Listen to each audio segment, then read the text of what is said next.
Right behind me is Columbia University.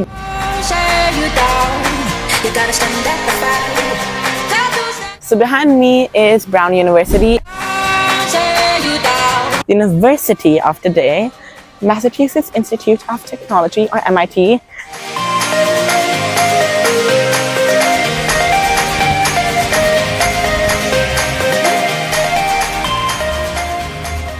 Okay, we just finished a tour here at Harvard. Really fun and interesting. We had a guy who was actually a student going to finish his 4th year in Harvard College. That's actually a difference. Harvard College is the undergraduate and Harvard University is like law, business, whatever that you probably know. So I got to learn lots of new and interesting things about the whole university, and that really fascinated me. Like the iconic John Harvard statue. It's called a Statue of Three Lives because it says John Harvard founder, but he's not actually the founder here. He was just the person who gave the land. Firstly, it says John Harvard founder, established in 1638. Harvard was actually established in 1636.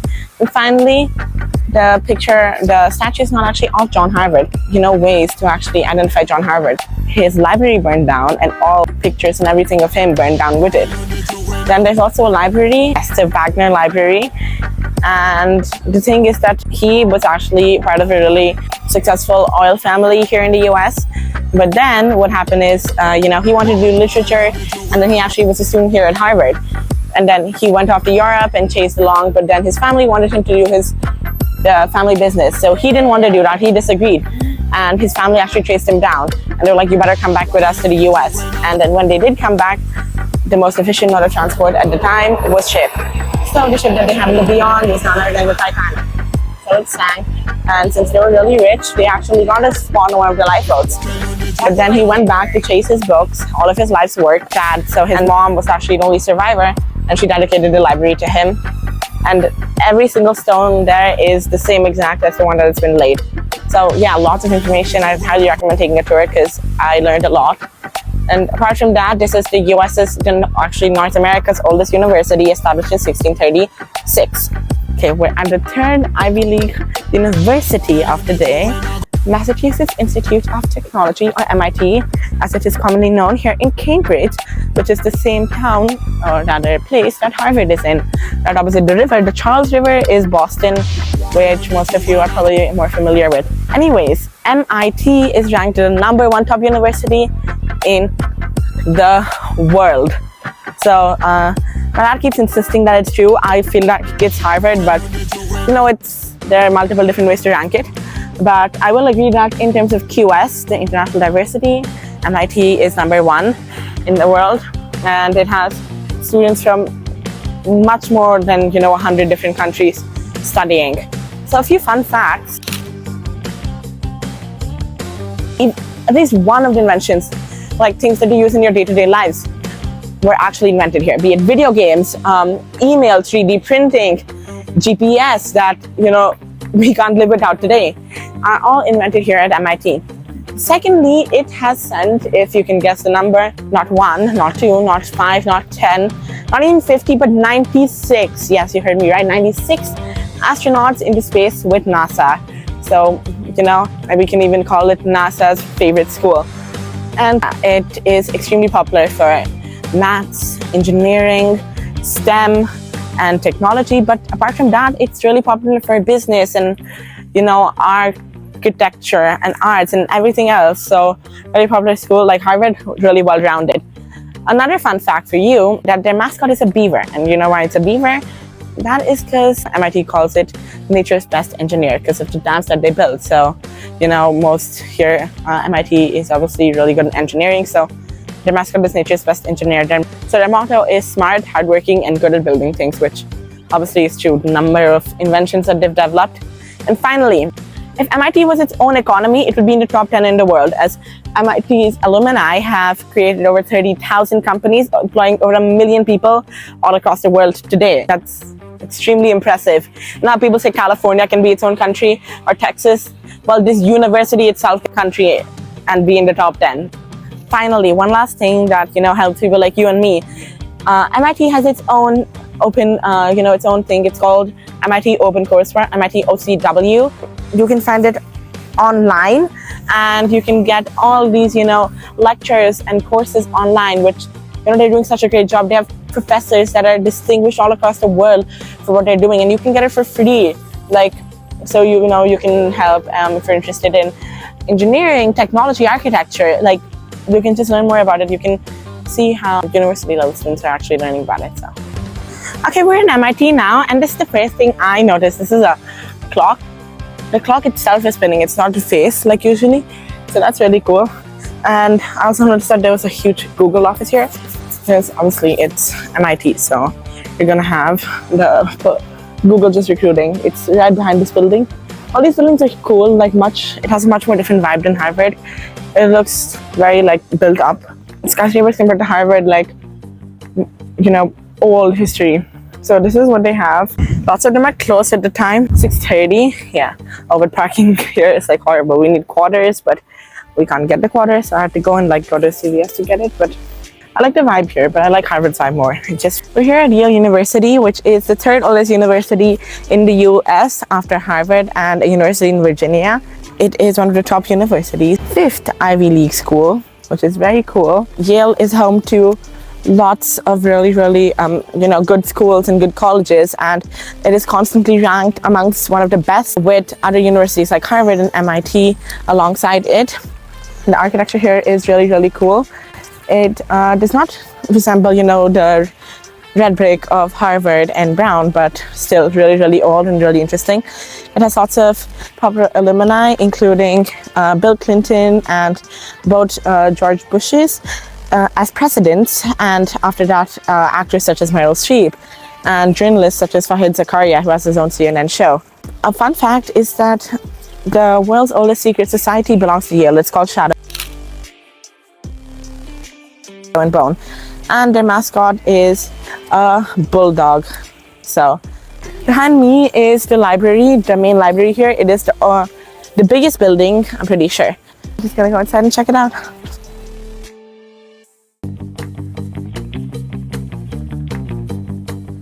Okay, we just finished walking around Yale and had lunch. It was essentially really nice. We went to the square, almost like the Harvard Square over there, just down that road. And speaking of Harvard, do you know that Yale and Harvard actually have a rivalry? So their sailing teams, Harvard is renowned for its sailing, along with Yale, actually have an ongoing competition. And I'm pretty sure the score is like 96-60, and Harvard is in the lead right now. That's like ongoing competition. They do it every year. So far it's been around 160 times, which is impressive. Also, I forgot to mention the other time, but Yale University is actually the first university in the world to issue PhDs. That allows people to be doctors. So PhD is also a doctorate. So, you know, anytime you see a doctor, remember Yale was the first one to give out a doctorate. So, okay, right behind me is Columbia University. This is my first time in this part of Manhattan, like up here. This is the Upper East Side. This is almost actually touching the Yonkers. That's where the Yankee Stadium is, if you're a baseball fan. This whole area is really nice, gives me really nice vibes. You know, now we can't go in, otherwise I'm pretty sure we could have gone in. Now after the protest that happened a while back, I'm pretty sure January or February, you can't go in anymore, or March, I'm not sure. Columbia University is New York's oldest university. It was actually first known as King's College, like the one in London, but I'm not sure if they're affiliated. But eventually the name changed to Columbia College, and then to a university when it became a university. So it is, that's why, New York's oldest university and the US's fifth oldest university. In terms of the QS ranking that I've talked about, if you don't remember, that's the international students. This is number 35 this year. Next year, it's number 36. Yeah. We literally just got off at the subway. I was hoping we could go inside, but sadly we can't today. Anyway, so they have over 200 research bodies over here. And, sorry, not research bodies. They have over 200 research labs. And it is one of the Ivy League schools. So the Ivy League are like these prestigious schools that are in the northeast of the US. We're back here at NYU, and I actually forgot to take a video here when I did the course. Same for ASU, but anyways, we're back. So NYU, as you can see, is integrated It is right into the city, like everywhere you go. In fact, it's like a 5-minute walk from Union Square, which is amazing. Like I went there, it has such cool like bookstores, Strand, Barnes and Noble. So it is really unique because it's an urban campus surrounded around Washington Square Park. Lots of subway, lots of cafes, so many things, and it has a nearly 700,000 people strong community that includes 6 Nobel laureates, 20 MacArthur Fellows, 40 Guggenheim Fellows, and you can read the rest because I don't want to keep rambling. You can pause if you want. Apart from that, its alumni include Lady Gaga, the famous pop star, along with people like Martin Scorsese, who's real popular director, Anne Hathaway, the actress, who I'm sure you must have heard of. In fact, that's Tisch School of the Arts right there behind us. So that is where most of them graduated from, the drama, the art, the music. So this is really popular. I was just looking around there and I realized it was right here. So apart from that, it has 60,000 students, the biggest number that I've seen so far. And it has people from 131 countries across the world, the most diverse university in the US internationally. QS ranking is 34th, so pretty high on the list. And some of the popular schools here include Tisch School of the Arts, NYU Stern Business School, and Camden School of Engineering, Medical School as well. Yeah, apart from that, really cool. I love the campus, like just walking around, because I walked around with my, the people I've met on campus and so many places. In fact, there's the bookstore right here, and really subway accessible like the rest of New York. Yeah, that's it for NYU. Okay, we are in the city of Providence, Rhode Island. We just took a little detour because I wanted to see the city on our way to Boston, Massachusetts. So behind me is Brown University. It is one of the Ivy League universities. A little facts about this. It was established in 1859, making it the US's 7th oldest university. Then it is in fact the first university, the first colonial university/college that accepted students no matter their religious background. So if you're a Hindu, if you're a Muslim, Catholicism was the main religion. So even now, that's to accept. Because of that, like if we talk about the international students, it is about 45%-ish of the students. It actually has open curriculum, which means that you don't have to take one class, and stick to it for the lot of time. So it has an open curriculum. The QS ranking is 71.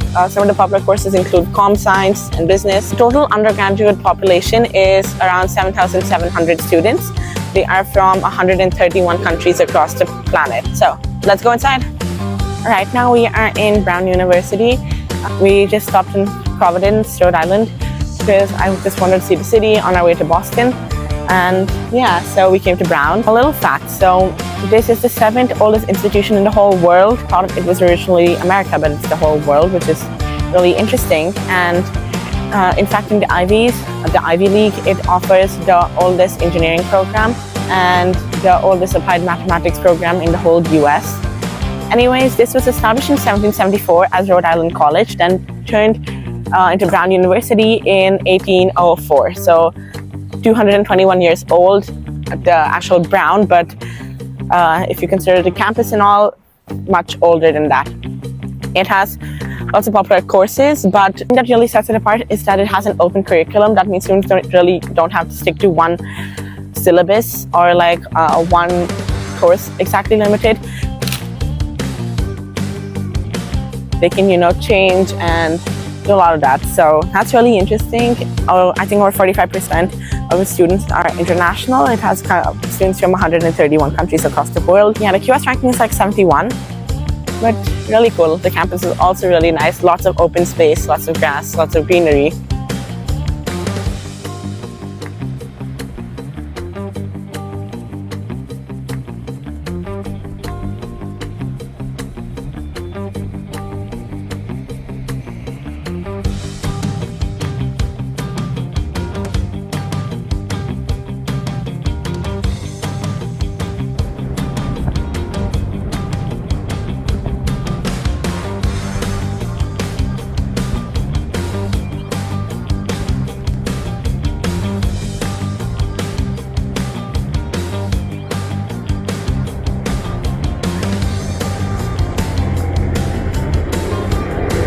Hey, good evening. It's almost 8 p.m. right now. We're just on our way to Los Angeles. We're done in San Diego, really, really nice. And if you look behind me, we are in a different university, UC San Diego. So UC is the University of California, and there are 10 in the system. I stand corrected from when we were in the University of San Diego, where I said about 7. Some of them include UC Berkeley, UCLA, UC San Diego, UC Santa Cruz, and there are actually 11 considering UC San Francisco, which is only a graduate university. This campus actually sits on 1,200 acre land, so that's really big. It's here in the area of La Jolla, which we were actually just here yesterday to see the sea lions, and this is really close to the sea. In fact, I can hear the sea, and it has direct access to the beach only for the students here. It has a great surfing team. This whole area is really popular for that. In terms of others, so a university typically is measured based on the students, the international diversity, which is a QC ranking system, employment outcome, the research, as well as the size. And I've already covered the students, the size. The University of California system employs 227,000 people in California, making it one of the state's largest employers. That I found really cool because of just staff, faculty, and everyone else.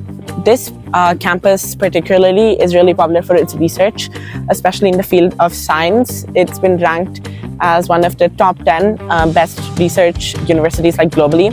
QS ranking is in the 70s, which is pretty good. It's actually really good. Notable mention to UC Berkeley, which is number 12, which is really impressive. Yeah, this whole campus is really nice, quite chilly, which I'm really surprised. And remember, I'll also be going to UCLA, so.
So ASU itself has 4 campuses. The Tempe one, then there's one in Mesa, and another one in, I forgot where, but this is the main dining hall for the Tempe campus, which has about 56,800 students, so a lot. At summer camp, this is where I actually ate lunch right now, because it's summer. Usually it's full, lots. Okay, we are right now in the ASU merchandise store, and these have lots of brands. From Lululemon to Adidas, Champion. It's the biggest university in the US, and this is one of the many, they have textbooks here, this is one of the many on-campus stores that they have. So they have everything here, literally. Papers, desk accessories, and yeah, you obviously have merchandise, so this is where all the students go to come. I'll just give you an example, this is their mascot, and books about better grades, Adidas, so yeah, it's huge, just